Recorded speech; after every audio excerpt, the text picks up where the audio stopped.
Hey, everybody, John Harris here with you. Billy's feeling a little under the weather, so we're going to do an express right now and pick tomorrow night's game. Billy did get me his pick for the game, Tennessee versus Green Bay. I'll go over some injuries and any other sports items that we can think of off the top of my head, and then we'll get out of here. This will, like I said, it's going to be similar to the Sunday Morning Express. Probably going to be about 15 minutes. We may get lucky and might not even be that. But let's see. First off, Tennessee at Green Bay Thursday night, tomorrow night, as I'm recording this for you. And Billy's a little under the weather. Like I said, he's going to be okay, I think. Well, he's going to be okay. And but he is feeling a little under the weather.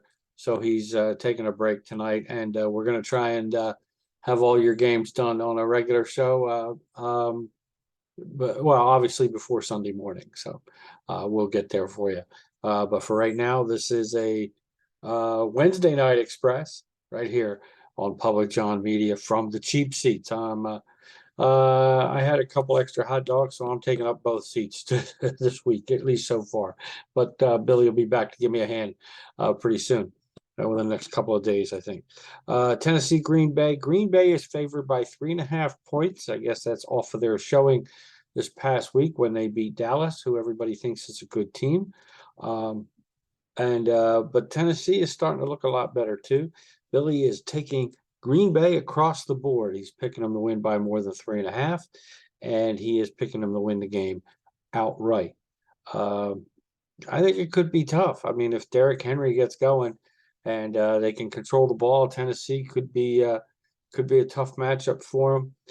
I am going to take Green Bay to win it, but I think I'm going to take Tennessee and I will. I'm going to take Tennessee to win on the spread because it's 3.5. If it goes down to 3 or 2.5, I might go back to Green Bay. But because it's 3.5, that means Green Bay could win by a field goal and still not cover. So I'm going to take Tennessee to cover and Green Bay across the board. Give you some quick NFL injury updates. As far as we know right now, there are a few other ones as well, but the biggest ones that we know of. First off, supposedly Carson Wentz is not ready to go back and play for the Washington Commanders. So Taylor Heinicke, who just engineered one of the biggest wins in a long time for Washington, being the undefeated Philadelphia Eagles this week, Heinicke will start. They are 3-1 since he's taken over. It wouldn't surprise me that if and when Carson Wentz is deemed to be quote unquote healthy, Heinicke doesn't keep the job unless he falls apart in the next few games. So Taylor Heinicke will start at quarterback for the Washington Commanders. And Chase Young, who is will be in his, I believe it's his second year. If not, it might be his third year, is returning from injury, will get his first chance to play this season.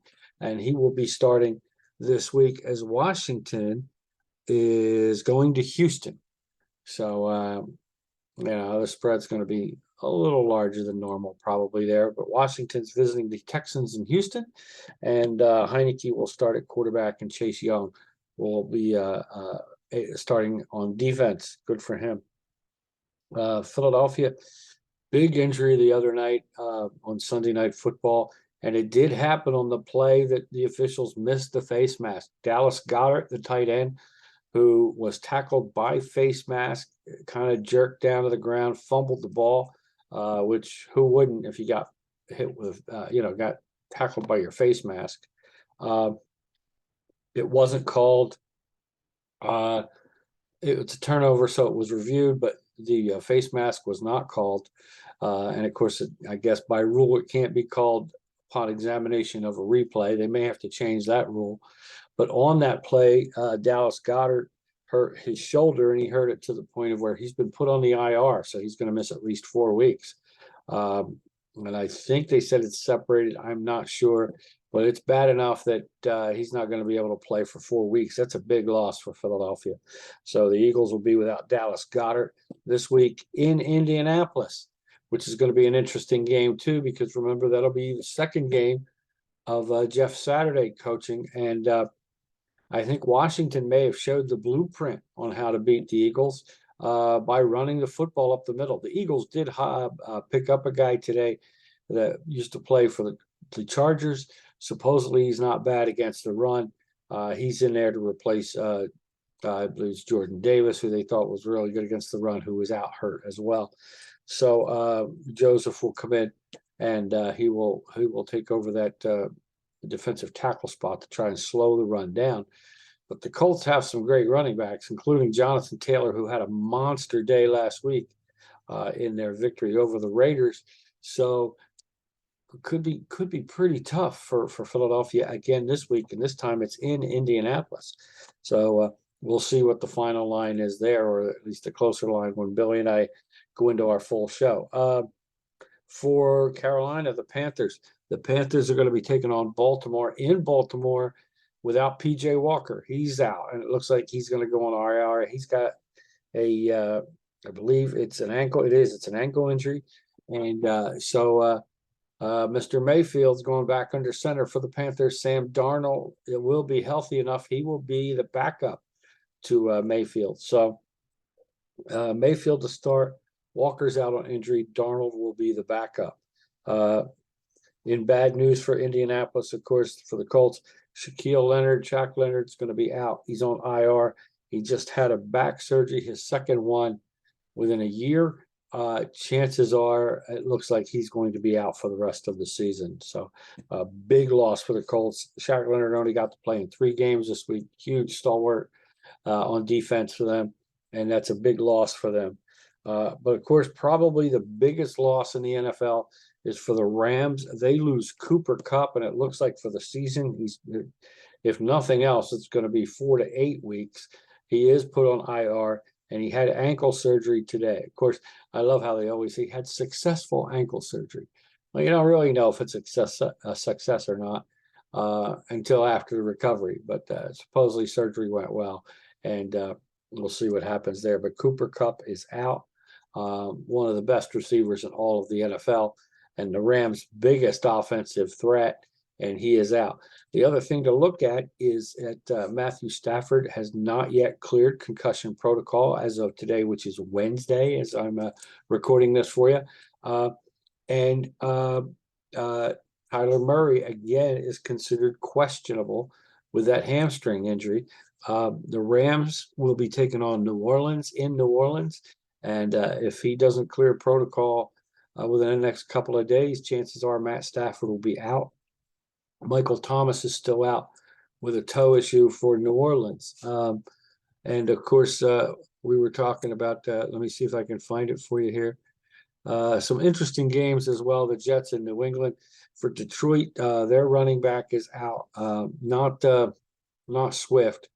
And I can't remember. I had it down here for you. But his running back partner is out with an ankle, it looks like. Everybody else looks like they're okay for now. Of course, Cincinnati's still going to be without Devontae Smith.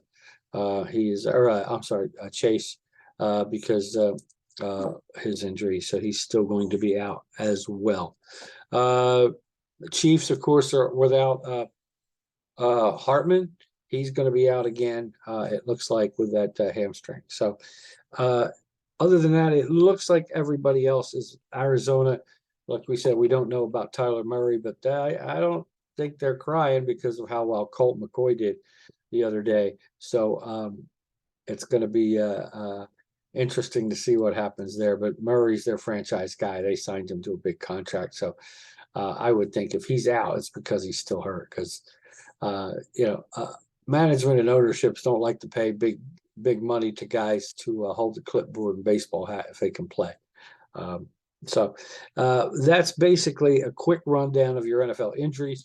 Like we said, tomorrow night, Tennessee goes to Green Bay. Green Bay is picked by 3.5.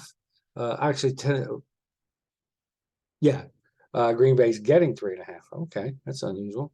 We'll take that, though, and to the bank. Green Bay, Billy takes them across the board. I take Tennessee to cover the 3.5.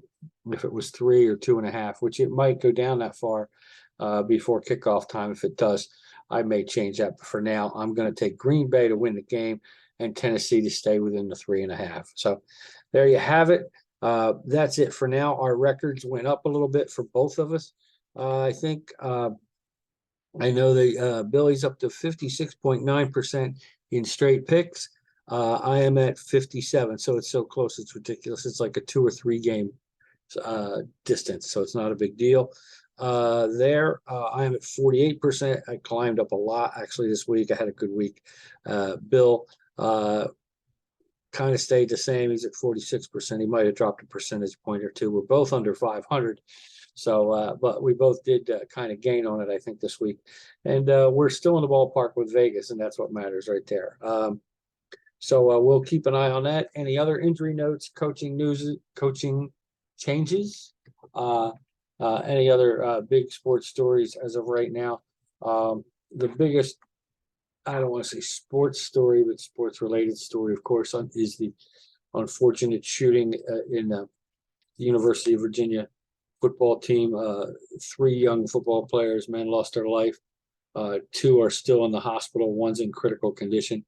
When a teammate, or at least a former teammate, opened fire on them with a gun on a team bus as they were returning from an event that they were all at. It wasn't a football event, but it was a team building event, and a young man opened fire. He has been apprehended, of course, and arrested.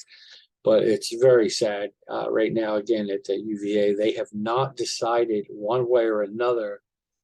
They have a game against Coastal Carolina this week, and they have a home game against Virginia, their rivalry, the following week. It's the big rivalry game. No decision has been made on whether they're going to play either of those games. I would be surprised if they play this week. And I would think if they play Virginia, if it's at home, it will be more of West Virginia. I apologize. West Virginia, who also had a shooting a few years ago with their football team, a very tragic incident, actually on their campus, wasn't just the football team. That may be played more of a support for both schools to support each other. But I don't think they'll play against Coastal Carolina. I don't even think they're practicing. They haven't canceled it as of yet. I would expect to hear about that tomorrow somewhere. So, and of course, everybody we know that listens, watches, everybody in sports, everybody is sending out their thoughts. And if you are inclined for prayers as well to the families and survivors of those injured, and of course, those that have perished at the University of Virginia with the football team. And we hope that can help a little bit. Everybody does. But that's about it for us. We're going to get out of here. I'm sorry it's on a somber note, but we need to be aware of these things too. Sometimes, we put our head in the sand, and it's very important that we at least let some of you know what's going on or what's happening. Like we said, we don't know about the Coastal Carolina game this week. And technically, we don't know about the Virginia game either. I think they'll cancel this week, and then both schools will talk to each other about the following week with West Virginia. So, thank you guys for tuning in. For Billy Smith, Billy, feel better, pal. I need some help here, so we got to go over the whole schedule. Billy and I will be recording sometime before Sunday morning, so you'll have all the info and up to that minute that we can give it to you. For Billy Smith and for my executive producer over here, the furry one, Gizmo, we're out of here. It's from the Cheap Seats, everybody. We will talk to you soon.